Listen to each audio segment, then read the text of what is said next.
Alright, we're back in the Prius for another Prius video. About 30,000 miles ago, I replaced the catalytic converter on this thing. I was getting the P0420 check engine light code, which is catalyst efficiency below whatever. Anyway, it means that your catalytic converter isn't scrubbing the exhaust gases as well as it should be. So 30,000 miles ago, I replaced it with an aftermarket unit, but unfortunately the check engine light is back. I think the reason is that my Prius burns quite a bit of oil, and that could have perhaps poisoned the catalytic converter. So yeah, last time I made a video was with that spark plug non-fouler to see if it could take the downstream O2 sensor out of the exhaust stream and perhaps smooth out the readings on it to not trigger a check engine light code. That one in particular did not work on this Prius. I don't know if the Prius is just overly sensitive or what, but it didn't work.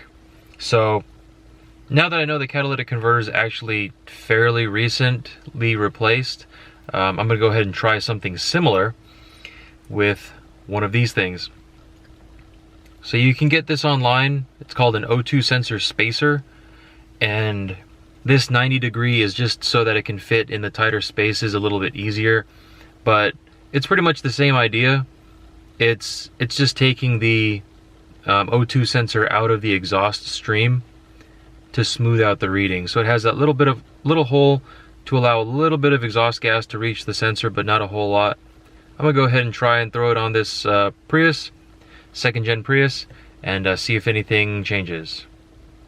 All right, so this is the Torque Pro app. We're gonna scan for check engine light codes, and there it is.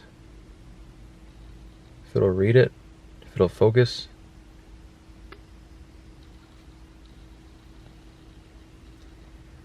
There we go, P0420 powertrain catalyst system efficiency below threshold, bank 1. So this only has one bank, so I know exactly what sensor it is. So let's jack up the vehicle, take a look under there, put this spacer in, and see what happens. I'm gonna go ahead and clear it. Clear faults. Okay.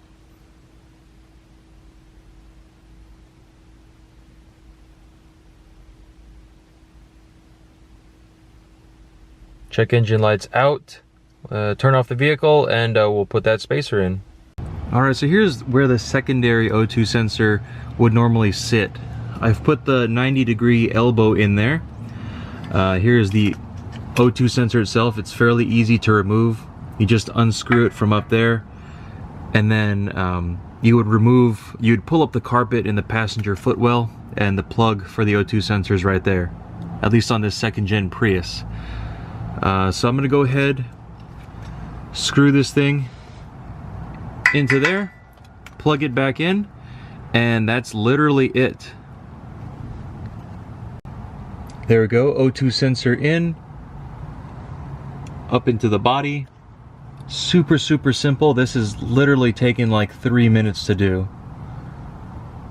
So now to go back in the car, plug it in inside the vehicle and start it up, and then I'll just have to drive it around for, you know, a few 100 miles to see if the check engine light comes back. Here's the passenger footwell.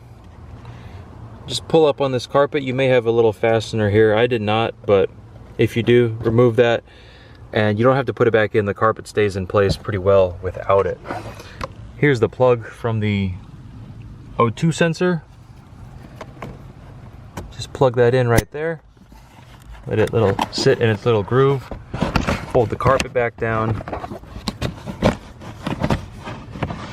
And just like that, done. So it has been about a week, and about 450 miles later, I'm a little bit sick, but we'll get through this. So it has, check engine light has not come back. It's running like it should. It looks like that elbow, that spacer elbow, has tricked the O2 sensor. Well, the readings from the O2 sensor for the ECU. It has tricked the ECU into thinking everything is good, and there are no problems with the catalytic converter.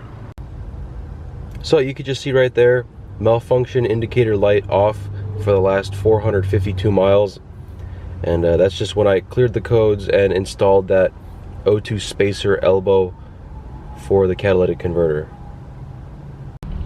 So that is literally it. On some vehicles it'll be harder than others, but on this Prius, this 2005 Prius, this was literally a 5-minute fix. My check engine light is out and it is driving like normal. Definitely would recommend this if you have a P0420 check engine light code for your catalytic converter being below efficiency. This is definitely a lot easier and a lot cheaper than actually going out, buying a new catalytic converter and installing it. If you like this video, give it a like, sub to the channel if you haven't, leave a comment down below, and thanks for watching.